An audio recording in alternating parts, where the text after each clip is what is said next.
this is Kate from Generate Magic, and I want to follow up what I talked about in the last video about triggering moments, upsetting moments, and basically how to respond to them. So yesterday I kind of talked about the situation where somebody says something that's upsetting, and sometimes it's not something, I just want to point this out, sometimes it's not somebody saying something directly, but sometimes it could be just something happens, right? Like you're rejected, and then it can lead to these feelings surfacing up, and then this in turn leads you to make certain conclusions, like, you know what, they're right, I should just quit, I should just give up and go home. Or many of us, especially that have like non-traditional pursuits, whether that's coaching or writing or acting, we think, well, maybe our family was right, you know, maybe we should just get a quote-unquote real job. And so it's kind of like this defeatist sort of like giving in attitude, right? And then, but there's other ways that we can react to when these types of beliefs come up. And another reaction that we can have is to say, you know what, we're going to prove them wrong. And even though this seems kind of like a more empowering belief, it's really not coming from a place of true power, right? It's kind of coming from a place where you really don't believe that you're worthy, that you're lovable, that you have talent, whatever it is that you desire, right? And so it's like you're almost kind of having to bargain for it in a certain way. And it's really kind of like you're fighting an uphill battle where, where you're just constantly in a state where you're having to prove your worth. And so I think many of us at certain points in our lives have felt, you know, unworthy, unlovable. Like when I was a kid, like I didn't even feel likable. Like I didn't even feel worthy of friendship. And I remember one of my earliest memories was, I must have been like 3, and just having this thought that there was something that was deeply wrong with me. And this is just a revelation that came up recently where, you know, I, like many people, I kind of like to blame my parents for all of this stuff, for all of my insecurities, but I realized that I was the one that started it. And so then people started to reflect this belief. People started to tell me, well, what's wrong with you? Or say, you know, that something was wrong with me. And so I was constantly trying to prove myself. And when I was adolescent, this kind of manifested as thinking, okay, well, if I wear name brand, like expensive name brand clothes, people will accept me. And I even remember at one point I was trying to get my mom to buy me Roxy or Billabong, those surf brands that are really popular. Like I grew up in a beach town. And I remember my mom saying, she was like, well, you know, do you think like if you wear those clothes that people will like you more? And of course, you know, being like an adolescent, I was like, no, Mom, of course not. but she was right. You know, I totally thought that I could basically buy my way into acceptance. And then when I became older, and I'm sure many women can relate to this, thinking, well, if I just lose a bunch of weight, then people will accept me. And all of these things, all of these surface level things, they definitely will give you like a temporary boost of confidence, but it's just that, it's temporary and it's fleeting. And at least for me, I found myself very quickly, these old insecurities just returning, because it was just kind of like putting a band-aid on it, essentially.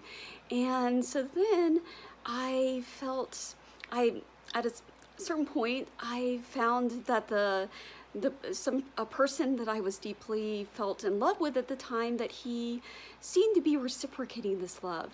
But I was scared. It was like, this is the first time that it ever happened, and I was scared that I would blow my chance, basically, or that he would find out that there was something inherently wrong with me, that I was unlovable, and he would change his mind. And so I was determined to constantly prove myself to him.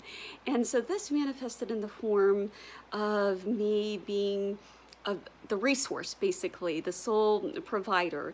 And I just want to say I don't think there's anything wrong with a woman being the breadwinner by any means, but I was not in the position to play this role at all. Like at the time I was working as a tutor, I could barely afford to pay my own bills. And so I definitely wasn't in the position to support anybody else. But that's what I was doing. I was acting as the sole support in this relationship.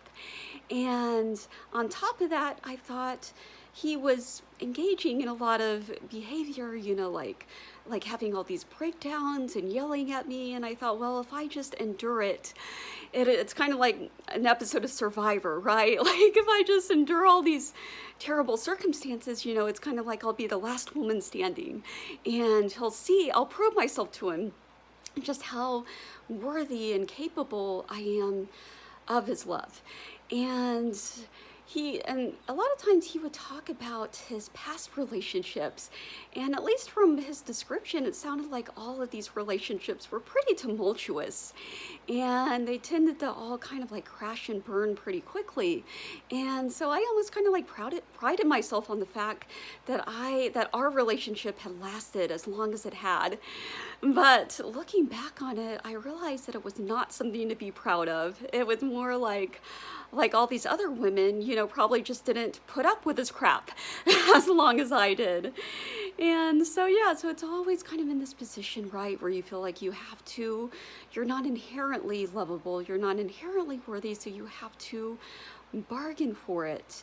And there was another sort of thing that came to the surface in this relationship. And so often he would want, it would come to a matter of purchasing things, and he wouldn't, it's not like he would ask me to buy it, but obviously it was me that was buying it because I was the sole provider. And so I would kind of say things like, I don't think we can afford that. And one time he really made a big deal out of it and accused me of being selfish, accused me of being like uncaring and not caring about his needs.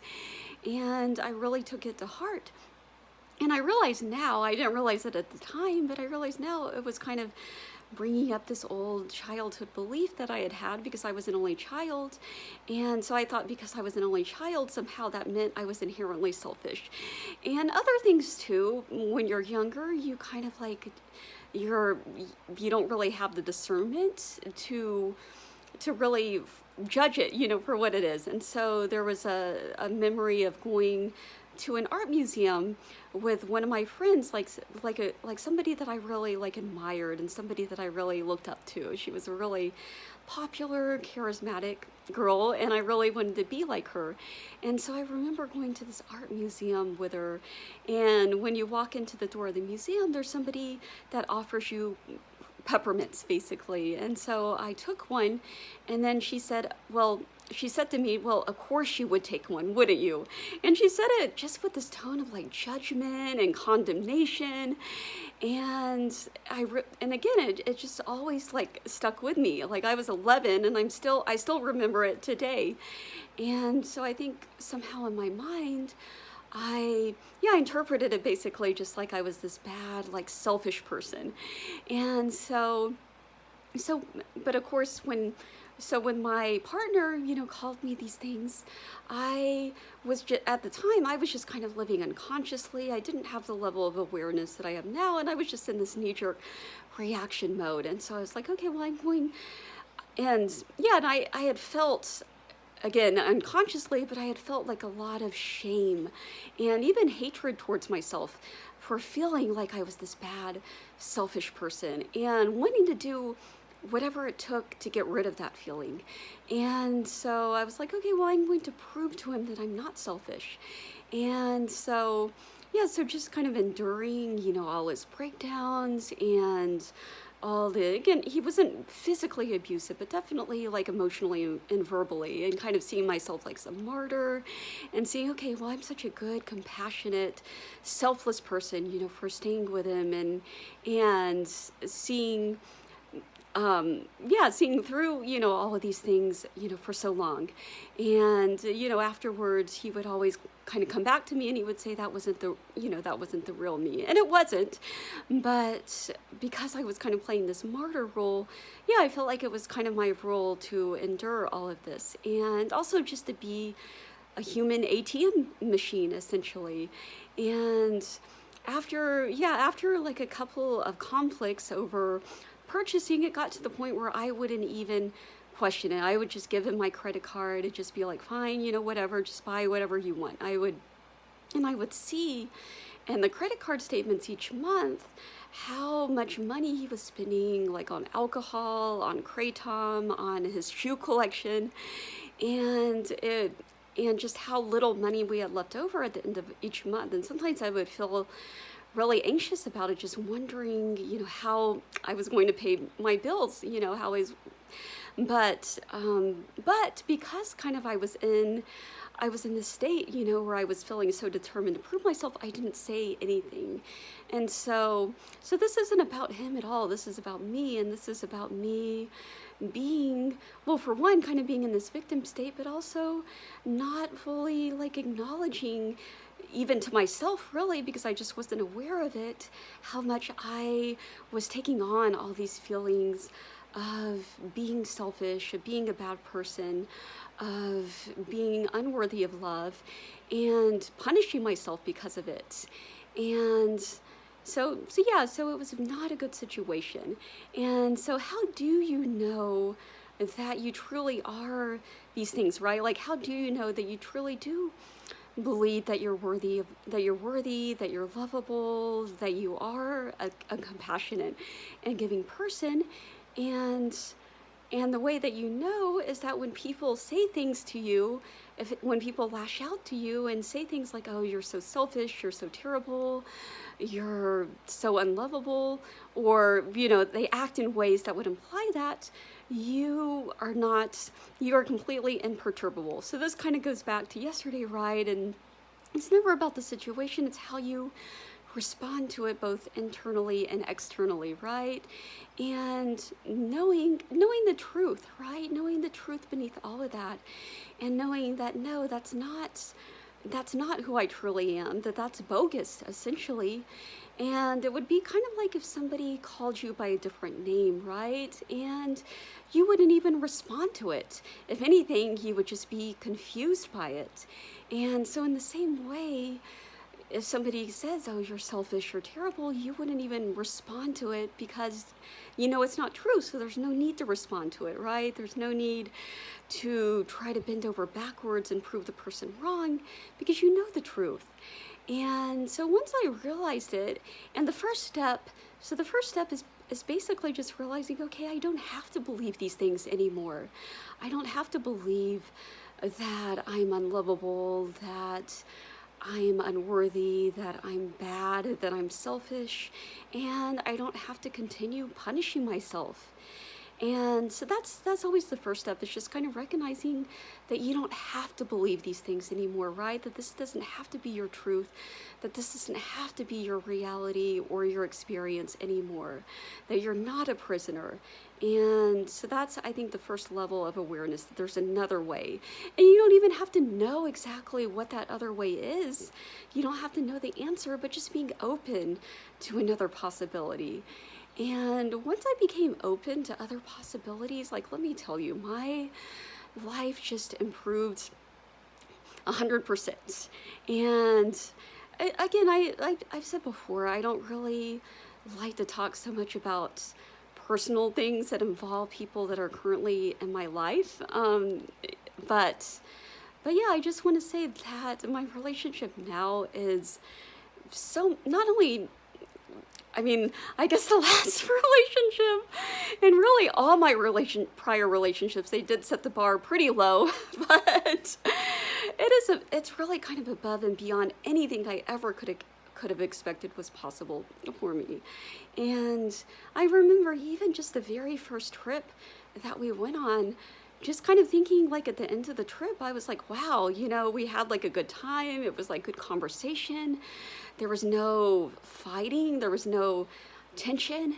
And I didn't even think that was possible. And as I realized, like, in all my past relationships, anytime like there was any sort of like trip or you were in the car together for an extended period of time, it was almost just a guarantee that there was going to be some sort of fight, or just me kind of like shutting my mouth and holding my tongue because I wanted it to be a peaceful drive. But there was like none of that.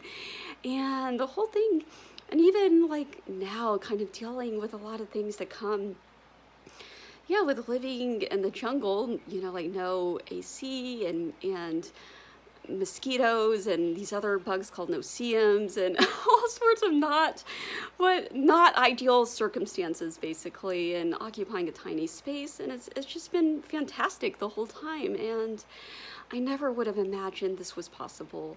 But what made it possible was me letting go of these beliefs that, again, that I was bad, that I was unworthy, that I didn't deserve good, that I had to prove myself, that I had to suffer. And so the same thing is possible for you. And so that's what I want to leave you with today. It's just recognizing that there is another possibility for yourself, and recognizing that you don't have to you don't have to hang on to these bogus beliefs any longer.